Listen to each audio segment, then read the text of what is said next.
Hello friends, स्वागत है आपका आज की क्लास में। तो आज की क्लास बहुत इंपॉर्टेंट होने वाली है। आज हम देखेंगे 10 गोल्डन रूल्स। ओके, ग्रामर के 10 गोल्डन रूल्स, इंग्लिश ग्रामर के। तो बिना टाइम वेस्ट किए चलिए देखते हैं। Rule number 1, which sentence is correct. यहाँ पे 2 सेंटेंस दिए गए हैं, इनमें से कौन सा सेंटेंस करेक्ट है। चलिए सेंटेंस नंबर 1 देखिए, she has been ill since 9 months. क्या है? She has been ill since 9 months. अगला सेकेंड सेंटेंस देखिए, she has been ill since January. तो इन दोनों में से करेक्ट सेंटेंस कौन सा है, आपको आइडेंटिफाई करना है। चलिए इससे पहले हम यहाँ पे देखेंगे कुछ रूल्स, ग्रामर के रूल्स देखेंगे, जिससे कि ये अच्छे से आंसर को जाने से पहले हम यहाँ पे देखेंगे कि सिंस क्या बताता है। सिंस हमें पॉइंट ऑफ टाइम बताता है, एग्जैक्ट पॉइंट ऑफ टाइम कि किस समय ये हुआ था। ठीक है, since Monday, exact point of time since Monday, since 2022। हाँ, since January, since last month के, since last month, since my holidays. ऐसे फॉर हमें क्या बताता है, ये डिफरेंस जानना बहुत जरूरी है। तो फॉर हमें यहाँ पे क्या बताता है, फॉर ड्यूरेशन बताता है। Okay, duration of the time, for 10 days, for 20 days, for 5 years, for 2 hours, for the past 2 centuries, for many months। ऐसे हमें for हमें यहाँ पे क्या बताता है, पर्टिकुलर फॉर ड्यूरेशन बताता है। सिंस हमें क्या बताता है, एग्जैक्ट पॉइंट ऑफ टाइम। यहाँ पे देखिए फॉर क्या बता रहा है, 10, 2 years, ओके, 2 centuries बता रहा है, मैनी ऐसे सब बता रहा है फॉर। तो ये यहाँ पे ड्यूरेशन बताया जा रहा है, for 10 years, 10 days। Okay, but since क्या बता रहा है, since Monday, since 2022, since January. ठीक है, दोनों का डिफरेंस आपको ये अच्छे से समझ में आ गया होगा कि सिंस और फॉर का यूज कैसे होता है। तो आइए अपने क्वेश्चन को आते हैं। क्वेश्चन में हमने यहाँ पे क्या देखा था, she has been ill since 9 months। वो बीमार है, कब से। हैज का मतलब है, बीमार है कंटिन्यूली। हाँ, कब से, सिंस 9 months बताया जा रहा है ये, या सेकेंड वाला she has been ill since January. Since January correct है, एग्जैक्ट जनवरी से बोल के बताया जा रहा है, एग्जैक्ट पॉइंट ऑफ टाइम। ठीक है, यहाँ पे ऊपर वाला रॉन्ग है। क्यों रॉन्ग है, सिंस की जगह यहाँ पे ड्यूरेशन बताया जा रहा है। देखिए 9 month ड्यूरेशन बताया जा रहा है। ठीक है, ड्यूरेशन बताया जा रहा है, तो यहाँ पे क्या आएगा, फॉर आएगा।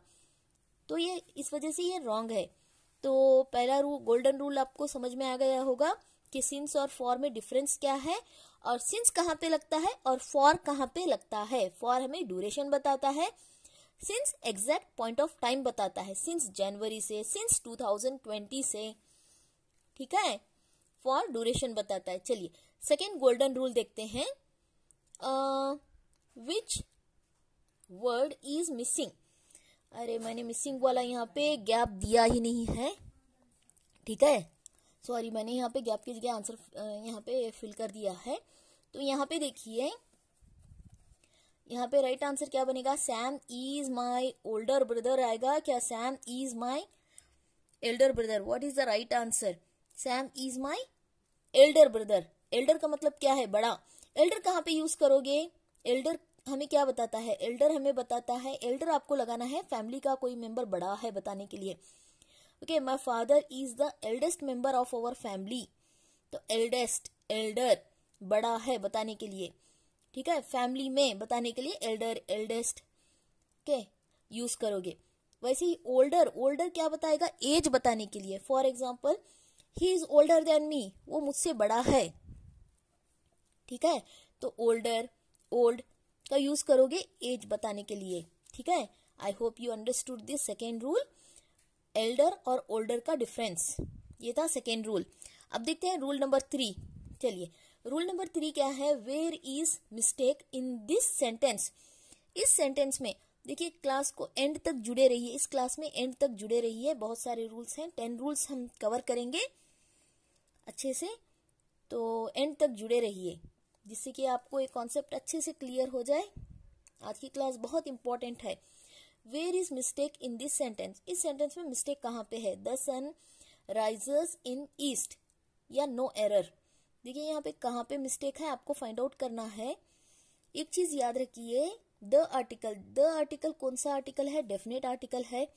तो डेफिनेट आर्टिकल प्रॉपर नाउन के साथ लगता है, पर्टिकुलर थिंग्स के साथ लगता है, ठीक है। For example universal, for example जो यूनिक हो, the sun, the moon, the earth, जो हाँ सिंगल यूनिक हो, the Gita, the Quran, the Bible, the Ramayana, the Taj Mahal, इनके साथ आप द आर्टिकल लगाओगे।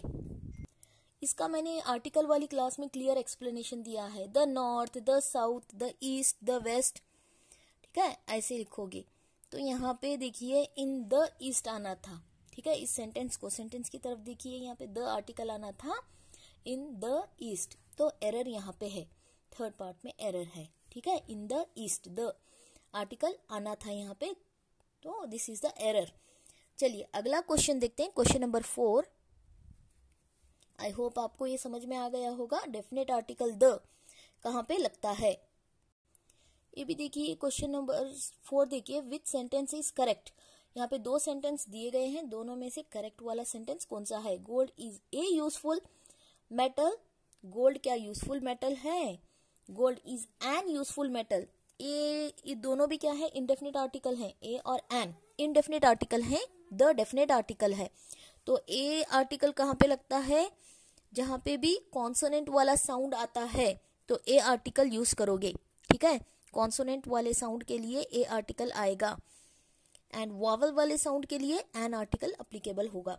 बट यहाँ पे देखिए इस सेंटेंस में यूजफुल का यू जो है ये प्रोनाउंसिएशन यहाँ पे कॉन्सोनेंट वाला आ रहा है, इसीलिए option number A, question number A is the right answer.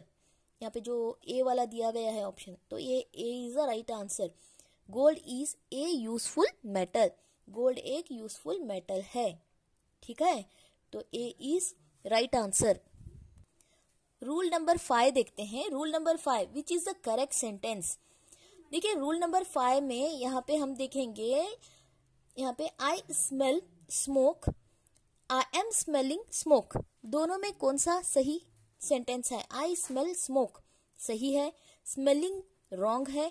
Smell का अर्थ क्या आएगा? आई स्मेल स्मोक, मुझे धुएं की गंध आ रही है, इसका अर्थ होगा, ठीक है। तो यहाँ पे A is the right answer, A is the right answer. चलिए इसे और अच्छे से देखेंगे। Verbs like love, smell, want, know, ऐसे वाले वर्ड्स के साथ आईएनजी फॉर्म नहीं आएगा, वर्ब का आईएनजी फॉर्म नहीं लगेगा, ठीक है। कौन से वाले? स्मेल, लव, नो या वांट, इन वर्ड्स के साथ। तो चलिए पहला देखते हैं यहाँ पे, आई स्मेल स्मोक, मुझे धुएं की गंध आ रही है, तो smell is the right answer here. I smell smoke is the right. Smelling नहीं आएगा, स्मेलिंग क्या हो जाएगा? ये रॉन्ग हो जाएगा, स्मेलिंग क्या हो जाएगा?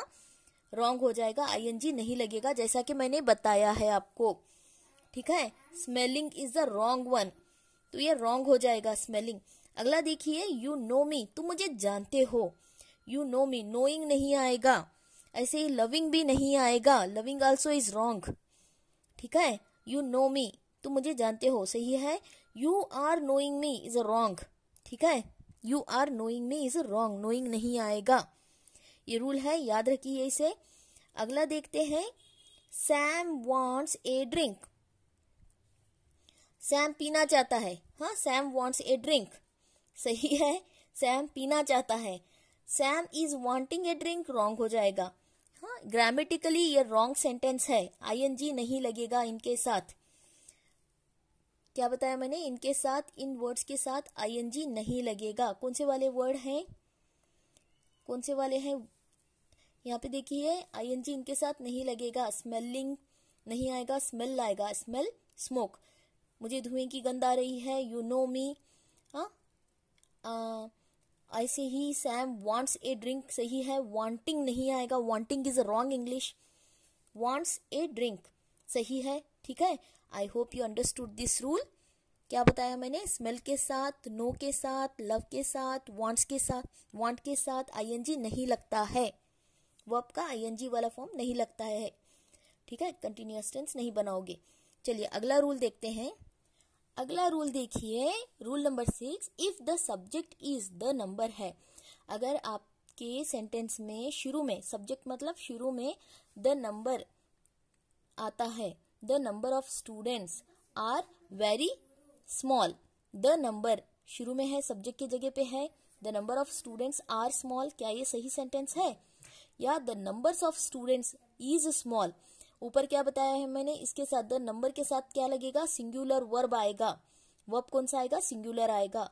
The number of students is, students है ये, यस आना था, स्टूडेंट्स इज वेरी स्मॉल, हाँ बहुत कम स्टूडेंट्स हैं इसका, हाँ number of students is very small, is आएगा। I hope you understood this rule. चलिए अगला देखते हैं, यहाँ पे देखिए इसी में और एक रूल भी आता है, if the subject is number, A number, अगर सब्जेक्ट ए नंबर हो तो यहाँ पे क्या करोगे? वर्ब कौन सा आएगा? प्लूरल आएगा, ठीक है, वर्ब कौन सा आएगा? प्लूरल आएगा, अगर आपका सब्जेक्ट ए नंबर हो। अगर आपका सब्जेक्ट द नंबर है तो वर्ब सिंगुलर आएगा, अगर आपका सब्जेक्ट ए नंबर है तो वर्ब कौन सा आएगा? प्लूरल आएगा। कैसे? यहाँ पे देखिए, a number of books is missing, wrong है, क्योंकि इज के जगह यहाँ पे प्लूरल आना था सब्जेक्ट वर्ब।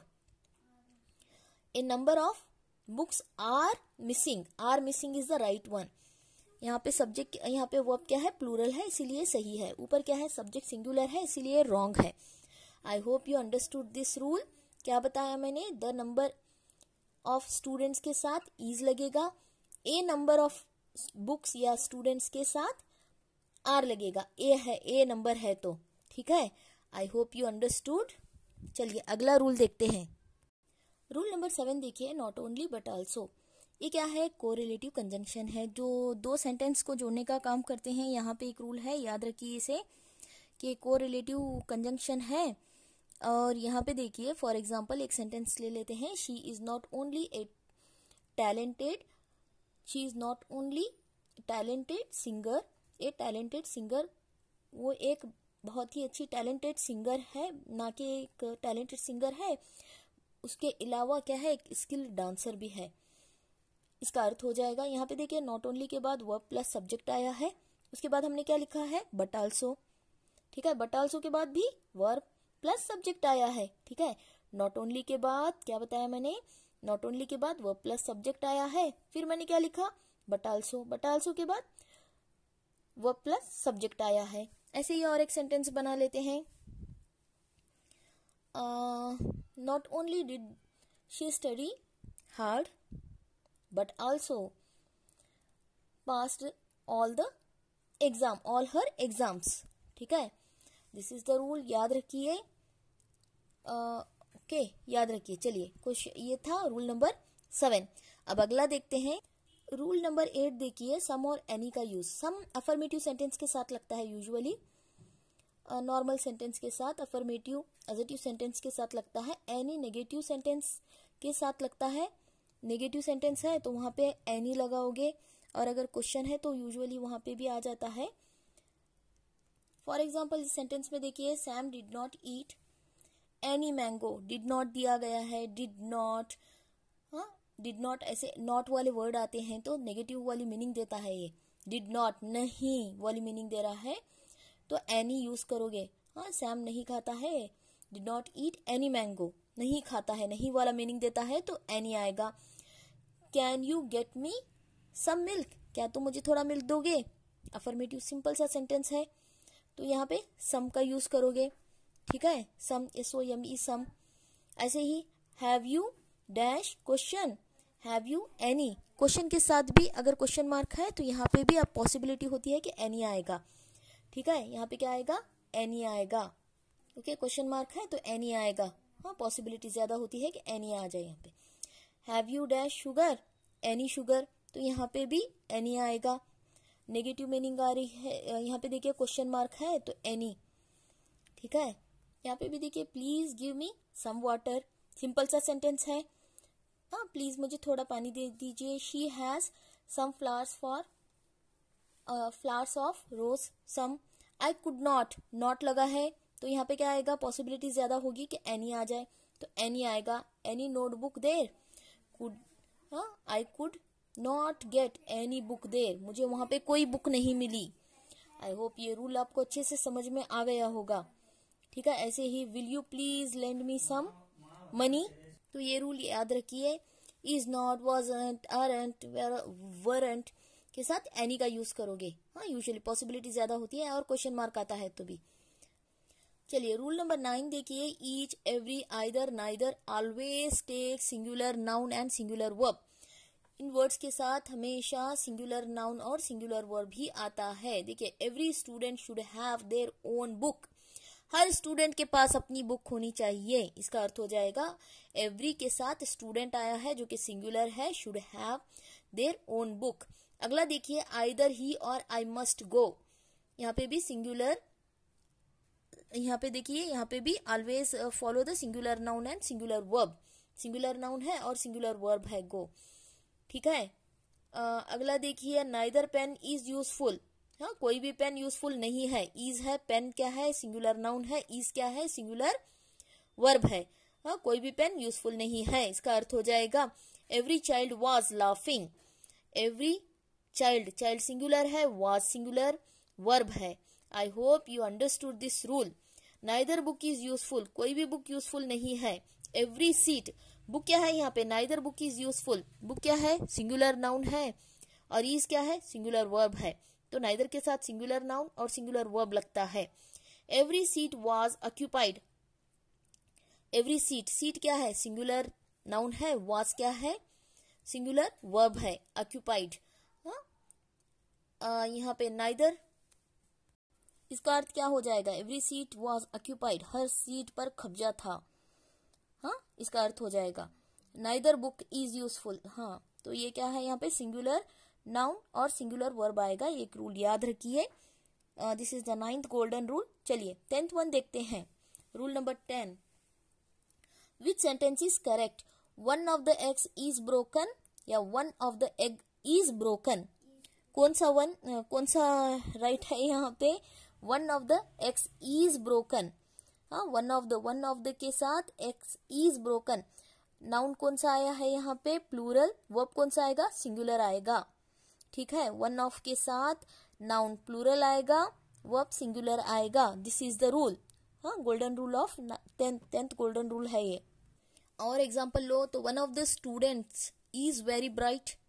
ठीक है, बहुत सारे स्टूडेंट्स हैं, उनमें से एक स्टूडेंट्स, जैसे कि बहुत सारे एग हैं, इनमें से एक एग फूट गया, ऐसे बहुत सारे। One of the students is very bright, बहुत सारे स्टूडेंट्स हैं, उनमें से एक स्टूडेंट ब्राइट है। इसका अर्थ हो जाएगा, हाँ, this is the golden rule. या आप ऐसे कह सकते हो, one of the guest was very rude, या one of the buildings is under construction. ठीक है, I hope you understood. Video अच्छा लगे तो चैनल को लाइक कीजिए, अपने दोस्तों में शेयर कीजिए, सपोर्ट कीजिए, और अब तक सब्सक्राइब नहीं किया है तो सब्सक्राइब कर लीजिए, जिससे कि मेरे जो भी लेटेस्ट वीडियोस हैं आपको इजीली अवेलेबल हो सके। ठीक है, मिलते हैं अगली वीडियो में, and thank you for watching.